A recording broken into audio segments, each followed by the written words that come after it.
How to change the language on your Viber app. Hey everyone, welcome back to another tutorial video. In today's video, I'll show you how you can change the language of your Viber app.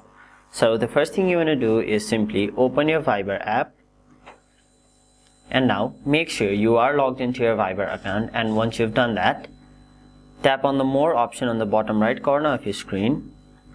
After that, it'll take you to this page where you'll have to tap on the option Settings. Now tap on the last option, which is General. After that, you'll be taken to this page where if you look closely on the top side of the screen, you can see the option Language.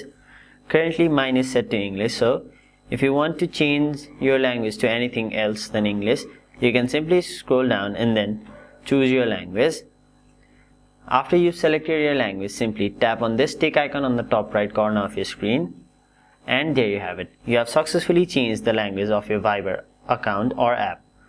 So that was it for this video. Hope this video was helpful to you guys, and if it was, make sure you like this video and subscribe to our channel so that you don't miss out on further videos such as these.